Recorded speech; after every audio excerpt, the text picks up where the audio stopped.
जन जन के जीवन की खुशहाली का दर्पण, जन जन के जीवन की खुशहाली का दर्पण, ये है कृषि दर्शन, ये है कृषि दर्शन, ये है कृषि दर्शन।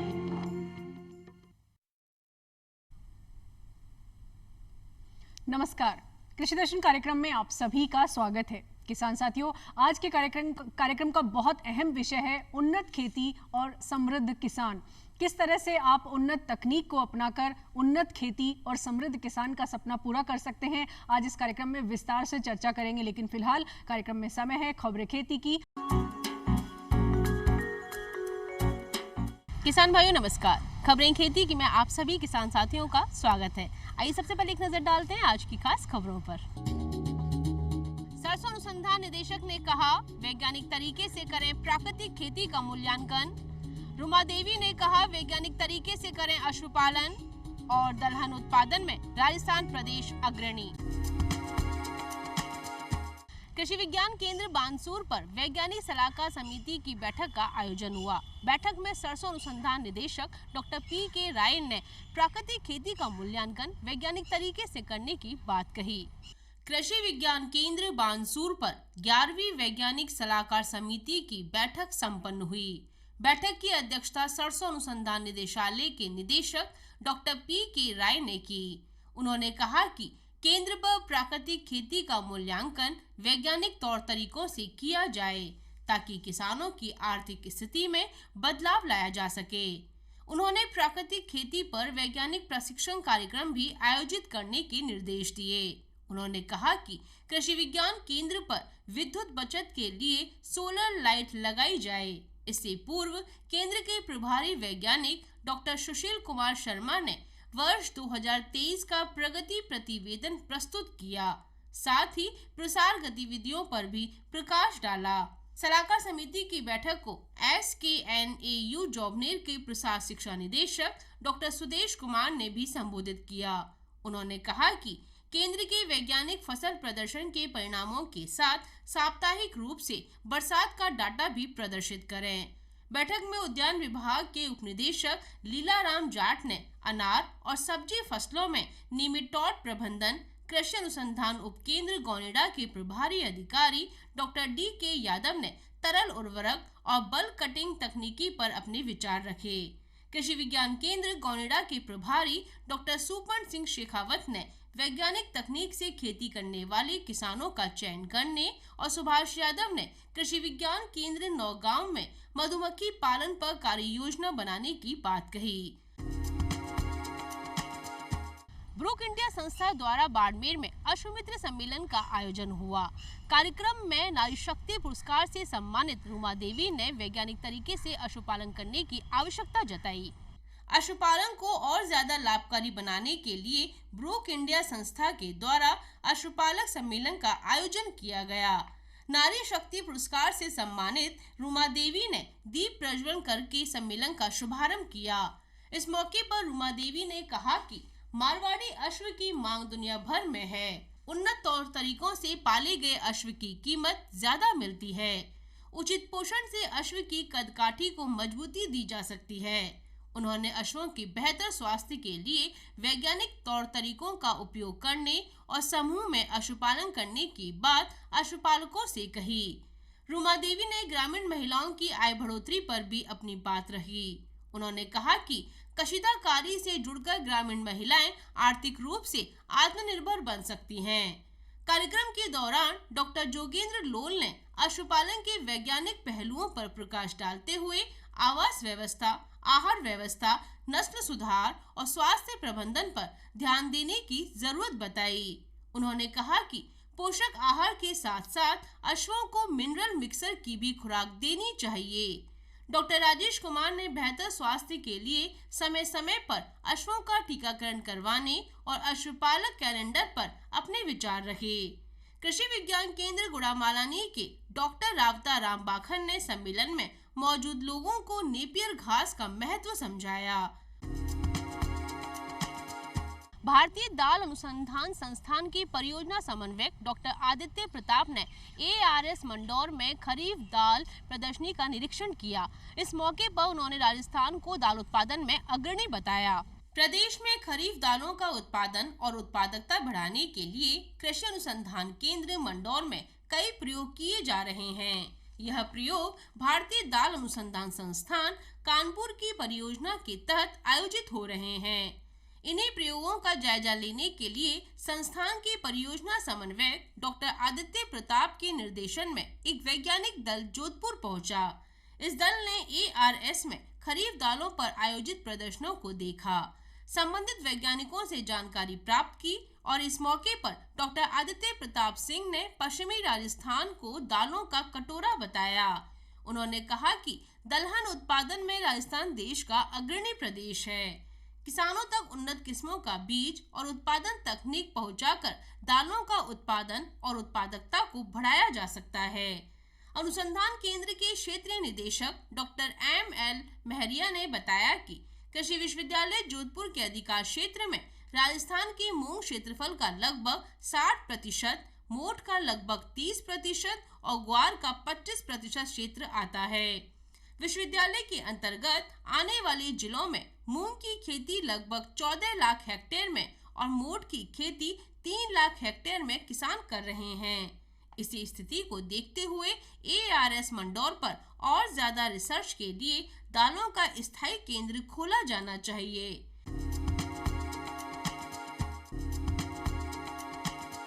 किसान भाइयों, खबरें खेती की में आज इतना ही। आप देखते रहिए कृषि दर्शन। नमस्कार।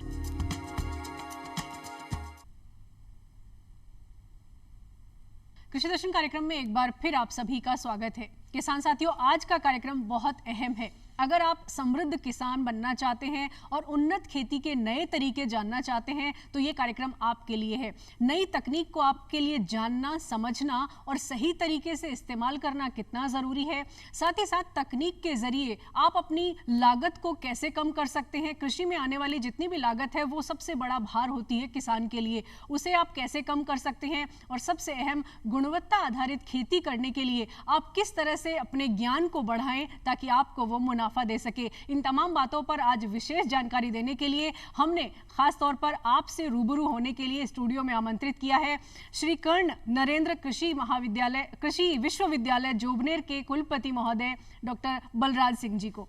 सर, कार्यक्रम में आपका बहुत बहुत स्वागत है। नमस्कार सर, सबसे पहले हम आपसे चर्चा करेंगे कि किस तरह से उन्नत तकनीक को किसान जाने, क्योंकि बदलते दौर में तकनीक बहुत सारी है जो किसान के लिए जानना बेहद ज़रूरी है। पर सबसे पहले हम किसानों को फ़ोन नंबर बताना चाहेंगे। अगर आप हमारे कार्यक्रम से जुड़ना चाहते हैं तो हमारे फ़ोन नंबर आप नोट कर लीजिए। हमारे फ़ोन नंबर है 27049999, दूसरा फ़ोन नंबर है 27040998 और जयपुर का STD कोड है 0141।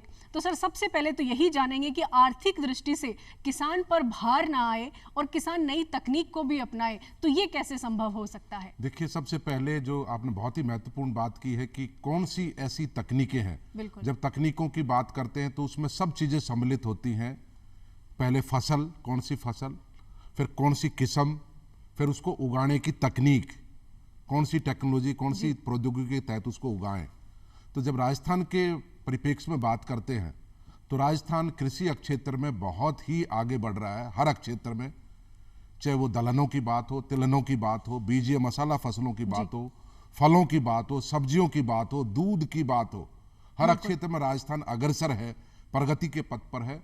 तो इसमें सबसे पहले तो मैं ये कहूँगा, राजस्थान का जो पश्चिमी क्षेत्र है जिसमें नागौर से शुरू होकर जोधपुर, बाड़मेर, जैसलमेर, जालौर, सिरोही, पाली, ये डिस्ट्रिक्ट्स जहाँ पे हम बहुत ही महत्वपूर्ण फसलों की खेती करते हैं, जो बीजीय मसालों के फसलों के नाम से जानी जाती हैं, जिसमें जीरा है, या दक्षिणी राजस्थान है उसमें धनिया है, बिल्कुल हम देश में अग्रणी हैं हम।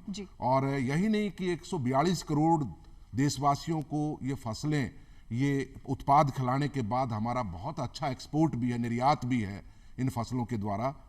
तो बहुत बार उस निर्यात में कई बाधाएं आती हैं, और वो आती हैं जब किसान जो हैं बगैर जानकारी के कोई खेती करता है।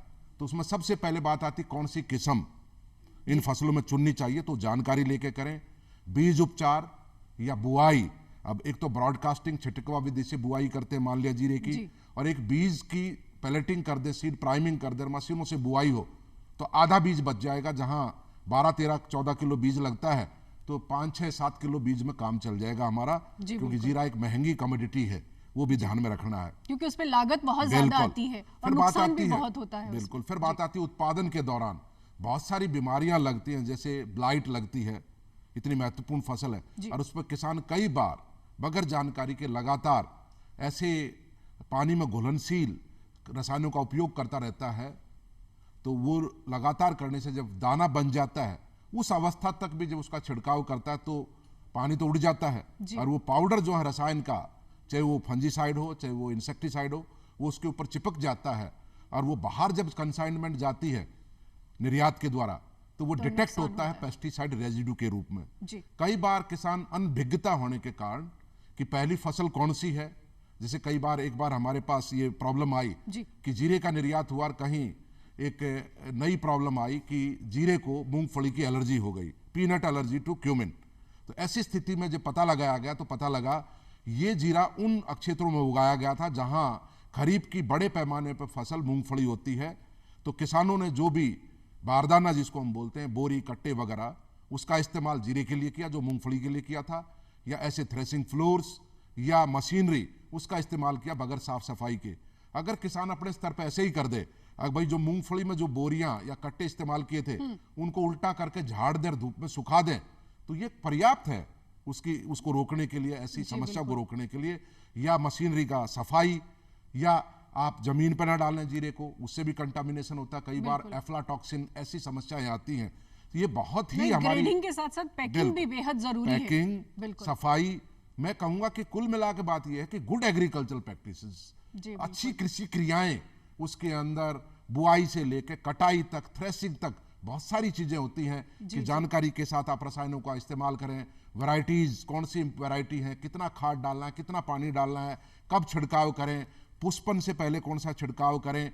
कई बार जैसे सब्जियों के केस में किसान, या दूसरी फसलों तिलहनों के केस में कई बार सवेरे छिड़काव करने लग जाते हैं। उस टाइम पर हमारी मधुमक्खियां जो पॉलिनेटर्स हैं, जो कृषि उनके ऊपर आधारित है, उनके ऊपर दुष्प्रभाव पड़ता है। तो कहने का मतलब ये है कि सर जितनी भी जानकारी आप दे रहे हैं, सबसे अहम ये है कि जो भी तकनीक है उसको जाने सबसे पहले किसान साथी, और दूसरा जो पुरानी प्रैक्टिसेस वो कर रहे हैं, जैसे आपने बताया कि बोरी का इस्तेमाल एक फसल के लिए किया उन्होंने और अगली फसल में भी उसी का इस्तेमाल कर लिया, जिससे कि नुकसान हो सकता है। तो थोड़ा सा ज्ञान बढ़ाना है और जो पुरानी जो प्रैक्टिसेस हैं उनमें थोड़ा बदलाव करने की जरूरत है, ताकि नई तकनीक से उन्हें मुनाफा हो सके। एक बात सर आपने की संरक्षित खेती की भी हम जानना चाहेंगे, क्योंकि संरक्षित खेती साल भर मुनाफा देने का किसान के लिए बहुत अच्छा तरीका है। तो संरक्षित खेती में किस तरह से नई तकनीक को शामिल कर सकते हैं? बिल्कुल, आपने देखिए जब बात करते हैं संरक्षित खेती की, प्रोटेक्टेड कल्टीवेशन की, तो निश्चित रूप से ये आधुनिक तकनीक है, एक हाईटेक हॉर्टिकल्चर का पार्ट है। तो ऐसे में मैं कहूंगा कि जॉबनेर के पास जो बसेड़ी गांव है वो उत्तर भारत में एक सफलतम मॉडल है इस तकनीक का, कि जहां पे जमीन में पानी नहीं है, सॉइल्स भी बहुत ज्यादा मजबूत नहीं है, सैंडी सॉइल्स हैं, ऑर्गेनिक मैटर नहीं है, वाटर होल्डिंग कैपेसिटी नहीं है, और ऐसी स्थिति में एक ही गांव में 500-700 ग्रीन हाउस का काम करना, और लगभग सभी सोलर सिस्टम से और रेन वाटर हार्वेस्टिंग की 100% पानी, बरसात के पानी का संग्रहण करते हैं और सोलर पावर का इस्तेमाल करते हैं विभिन्न रूप में। और फिर उसमें खीरे की खेती, जो बीज रहित खीरा, सीडलेस कुकुम्बर है, पार्थिनोकार्पिक, उसकी खेती करते हैं। उसमें भी मैं बताना चाहूंगा अभी तक वर्तमान में किसान उसको कॉमर्शियल खीरा पैदा करने के लिए करते हैं, लेकिन अब जैसे उनके बीज हैं जो प्राइवेट कंपनियों से वो लेते हैं, बहुत महंगे हैं। लेकिन आज जो हमारे पब्लिक सेक्टर इंस्टीट्यूशन जैसे पूसा है, या IHR बेंगलोर है, या केरला एग्रीकल्चर यूनिवर्सिटी, या पंतनगर है, हम लोगों ने इन क्षेत्रों में भी अनुसंधान के जरिए नई किस्मों का विकास किया, चाहे पार्थिनोकार्पिक कुकुम्बर हो, चेरी टमाटर हो, या बड़ा स्टैंडर्ड टमाटो हो जो ग्रीन हाउस में इंडिटरमिनेट टाइप वैरायटीज हैं। तो किसान या यूथ्स हमारे आगे आके कहीं ना कहीं कॉमर्शियल सब्जियां पैदा करने की बजाय वो सीड प्रोडक्शन भी कर सकते हैं। IRI के साथ, पूसा के साथ MOU साइन कर सकते हैं, जहां की भी वो वैरायटी है, और मान लिया बीज उत्पादन लेते हैं, और अब जो किसान को बीज 8 रुपए का मिल रहा है, 9 रुपए का मिल रहा है, कहीं ना कहीं उस पर ज्यादा से ज्यादा लागत 1 रुपया आएगी। और हमारे किसान को जो ऐसी संरक्षित खेती में खीरे की खेती करता है और उसको 2 रुपए का, 3 रुपए का बीज मिल जाता है, तो कितनी लागत में कमी आ जाती है एक इनपुट के जरिए, और ज्यादा किसान अपना सकते हैं उसे। बिल्कुल। और फिर एक तीसरी फसल लेने में दिक्कत आ रही है, उसका भी हम निरंतर निदान कर रहे हैं, क्योंकि उसमें सॉइल बॉर्न फंगस और नेमेटोड्स का बिल्टअप बहुत ज्यादा हो जाता है, तो किसानों को सोलराइजेशन पे जाना पड़ता है थर्ड क्रॉप लेने की बजाय। तो उसका निदान भी चाहे ग्राफ्टिंग टेक्नोलॉजी के रूप में हो या सॉइल को ट्रीटमेंट के रूप में हो, उसको हीटिंग करने के रूप में हो, वो भी हम कृषि विश्वविद्यालय उसमें कार्यरत है और हम उसका निदान करने का प्रयास पूरा कर रहे हैं। तो इस प्रकार से नर्सरी का बहुत बड़ा योगदान है, जी जी, बहुत अच्छी अहम। गुणवत्ता युक्त। सर, एक किसान साथी हमारे साथ जुड़ गए हैं झालावाड़ से, उनसे बात करते हैं। Hello hello. हाँ मैम, वो क्या है कि 1 साल का कोर्स होता है खाद बीज की दुआई का। पहले नाम तो बताइए सर अपना। चेतन मेहता। चेतन जी, कृषि दर्शन में स्वागत है, अब पूछिए अपना सवाल। वो खाद बीज की दुआई के लिए 1 साल का कोर्स होता है ना, खाद बीज की दुआई।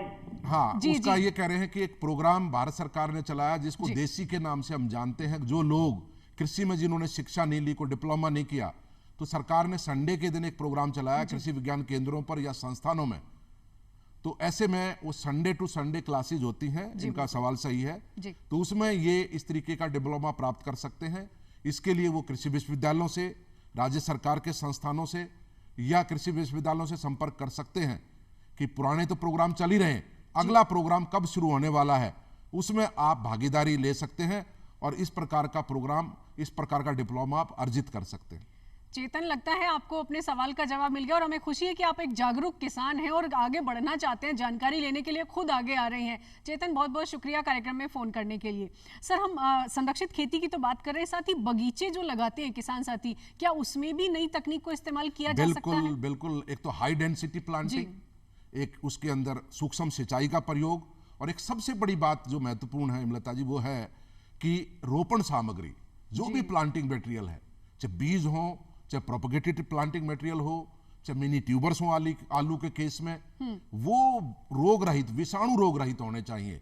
और भारत सरकार ने इस बार जो एनुअल बजट जो घोषित किया है, उसमें 2200 करोड़ रुपए का प्रावधान किया है क्लीन प्लांट के नाम से, जो इस देश में एक बहुत बड़ा बागवानी के क्षेत्र में बहुत बड़ा एक मील का पत्थर साबित होगा। क्योंकि बागवानी में सबसे बड़ी समस्या आती है जब किसान को अच्छी वैरायटी, अच्छा प्रोपगेटेड प्लांटिंग मटेरियल नहीं मिलता या नर्सरी नहीं मिलती, तो उसके ऊपर पूरा जोर रहेगा।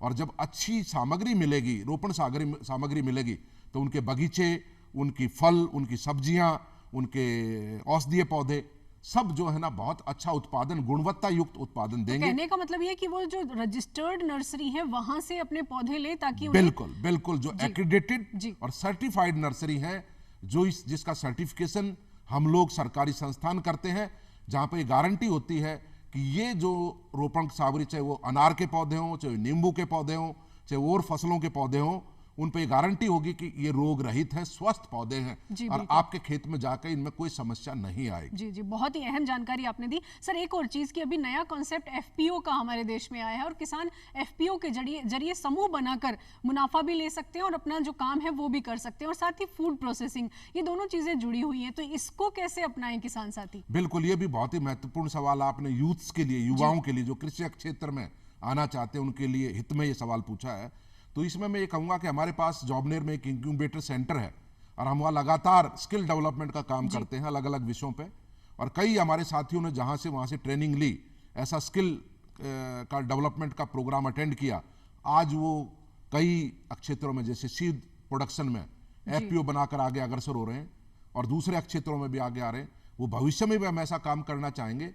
और अभी वर्तमान में एक एफपीओ हमने, जो आपने बात की संरक्षित खेती की, जो जॉबनेर के पास जो गांव है, वहां पे उन किसानों ने, संरक्षित खेती वाले किसानों ने एक एफपीओ बनाया है। और जरूरी नहीं कि भविष्य में हम उनमें एक ही फसल, खीरे की फसल लें, और क्या अल्टरनेटिव क्रॉप हो सकती हैं दूसरी, और कौन सी फसलें ऐसी भी फसल हो सकती हैं जिनका निर्यात करना संभव है, कौन से क्षेत्रों में निर्यात कर सकते हैं। तो वो एफपीओ इस विषय में काम कर सकता है और हम उस एफपीओ को तकनीकी पूरी जानकारी प्रोवाइड कर सकते हैं, जानकारी दे सकते हैं। तो कहीं ना कहीं एफपीओ जो है या सेल्फ हेल्प ग्रुप, वो बड़े पैमाने पर देश आगे आधुनिक तकनीकों को अपना सकते हैं, चाहे ऑर्गेनिक फार्मिंग के केस में हो, या ऑर्गेनिक फार्मिंग को भी समूह के रूप में, क्लस्टर अप्रोच के रूप में, जैसा है प्रोटेक्टेड कल्टीवेशन क्लस्टर अप्रोच है, क्योंकि कई चीजों में दिक्कत आती है, आप कर तो लेते हैं लेकिन मार्केट की उपलब्धता, तो जब ग्रुप होगा तो आप उन चीजों में सब चीजों का निदान हो जाता और है, नुकसान भी कम होगा ग्रुप होने से। सर एक और बात जानना चाहेंगे, हमारे देश में ई नाम जो कि ऑनलाइन मंडी व्यवस्था है, लेकिन कई बार जब किसान उस पे अपना उत्पाद बेचने की कोशिश करते हैं या बेचते हैं तो वो मानकों पर खरे नहीं उतरते हैं। इसका मतलब गुणवत्ता आधारित खेती में कहीं ना कहीं किसान पीछे रह जाता है, जिससे मुनाफा नहीं मिल पाता और जो लागत है उसका भार उस पर बना रहता है। तो गुणवत्ता आधारित खेती को कैसे ध्यान में रखें ताकि वो अच्छा मुनाफा ले सकें, और जो डिजिटल सिस्टम है हमारा ऑनलाइन मंडी व्यवस्था, उसको भी वो यूज कर सके। बिल्कुल, देखिए ये भी आपने बहुत ही महत्वपूर्ण, हालांकि इसका मैंने पहले चर्चा की कि गुड एग्रीकल्चरल प्रैक्टिसेस, कौन सी वैरायटी, कैसे, कितना खाद, कितना पानी, कच्चा खाद तो नहीं डाल दिया आपने गोबर का खेत में, आप ट्राइकोडर्मा इस्तेमाल कर रहे हैं तो उसका सही तरीका क्या है इस्तेमाल करने का, कैसे उसको तैयार करें, कौन से केमिकल किस अवस्था में आपको छिड़कने हैं, अगर आप फंजीसाइड, इंसेक्टिसाइड भी छिड़क रहे हैं तो आप तो गलती तो नहीं कर रहे कहीं उसमें, ये पार्ट है किस चीज का, बेहतर कृषि क्रियाओं का, अच्छी कृषि क्रियाओं का। और हमें पता होना चाहिए जब कोई चीज निर्यात में जाती है, बहुत सारे उत्पाद, आज हमारा एग्रीकल्चर का एक्सपोर्ट भी बहुत बड़ा है देश से, इतने बड़े देश को खिलाने के बाद हम आत्मनिर्भर हैं, तो ऐसी स्थिति में उन मापदंडों को अपनाना, खेती के स्तर से लेके उत्पादन के स्तर से लेकर पैकिंग और ब्रांडिंग के स्तर तक उनका मापदंडों को अपनाना, चाहे वो यूरोप के लिए हो, चाहे वो खाड़ी के देशों के लिए हो, चाहे दूसरे देशों के लिए हो। और फिर ये जो आप आधुनिक तकनीकों की बात कर रहे हैं, ई मंडी वगैरह, इस पे किसानों को लाभ ये हो सकता है, अगर एफपीओ है या ग्रुप है तो निश्चित रूप से वो जानकारी ले सकते हैं किन मंडियों में क्या व्यवस्था है। अब जैसे जीरे को लेकर आपकी जो मेड़ता की मंडी है उसका बड़ा नाम आया, बहुत अच्छा काम उस मंडी ने किया किसानों के हित में। तो इस प्रकार से आधुनिक तकनीकों के जरिए मापदंडों को अपनाकर जो गुणवत्ता युक्त जो उत्पाद हम पैदा करें, वो निर्यात में कहीं हमारे को दिक्कत नहीं आएगी, तो उसमें किसानों का फायदा होगा, देश का फायदा होगा। और आधुनिक तकनीकों को अपना करके जो उन्नतशील किस्में हैं उनको इस्तेमाल किया जाए, उनका इस्तेमाल अगर किसान होंगे करेंगे तो निश्चित रूप से आर्थिक दृष्टि से किसान देश के समृद्ध होंगे। सर एक अहम सवाल, श्री कर्ण नरेंद्र कृषि विश्वविद्यालय का जो पहला केंद्र है ड्रोन ट्रेनिंग सेंटर, जो हमारे देश का पहला केंद्र है, पहला सेंटर है, इसके बारे में जानेंगे और किस तरह से ड्रोन का इस्तेमाल एग्रीकल्चर में हमारे युवा साथी या किसान साथी कर सकते हैं। देखिए बिल्कुल आपने बहुत ही महत्वपूर्ण सवाल पूछा। ये ड्रोन का एक नई तकनीक है कि application of IT into agriculture, application of drones into agriculture. तो उसमें ड्रोन का पहला डीजीसी अप्रूव्ड हमारे को ट्रेनिंग सेंटर, पूरे जितने भी पब्लिक सेक्टर इंस्टीट्यूशंस हैं, एग्रीकल्चर यूनिवर्सिटीज हैं पूरे देश की, या दूसरे संस्थान है आईआईटी, आईआईएम्स, उनके अंदर पहला संस्थान, और उसमें हमने 2 पायलट को तैयार किया है और अब हम अलग अलग राज्यों से वहाँ ट्रेनिंग करा रहे हैं और वो अप्रूव्ड है अब। और अब जब वहाँ ट्रेनिंग की, ड्रोन का केमिकल एप्लीकेशन में कैसे इस्तेमाल हो सकता है, क्या हाइट रखें, कितनी स्पीड रखें, वो सारी कितना, ट्रेनिंग सारी ट्रेनिंग कैसे उसको उड़ान भरेंगे, कितनी देर तक, कितनी टंकी है उसकी। फिर दूसरा, अगर किसी इलाके में कीड़े मकोड़ों का, रोगों का प्रकोप हुआ है तो उसकी जानकारी भी ड्रोन के जरिए पता लग जाएगी। बहुत अहम सर, देश में ये पहला सेंटर है और जितने भी दर्शक देख रहे हैं वो दर्शक कृषि विश्वविद्यालय में जाकर जानकारी जरूर लें ताकि आप अपना ज्ञानवर्धन कर सकें। और इंक्यूबेशन सेंटर जो है कृषि विश्वविद्यालय का, उसमें जरूर आप जाएं एक बार और अपनी स्किल डेवलपमेंट पे काम करें। आज का कार्यक्रम यहीं तक सर, हमें विराम देना होगा। आपका बहुत बहुत धन्यवाद इतना समय निकालने के लिए। तो कार्यक्रम में बस इतना ही। जाने से पहले आपको पता बता देते हैं, आप लिख भेजिए हमें अपनी चिट्ठी। हमारा पता है कार्यक्रम कृषि दर्शन, डीडी राजस्थान, दूरदर्शन केंद्र, झलाना डूंगरी, जयपुर। तो आज के लिए बस इतना ही, फिर होगी आपसे मुलाकात नई जानकारियों के साथ। तब तक के लिए इजाजत दीजिए, नमस्कार।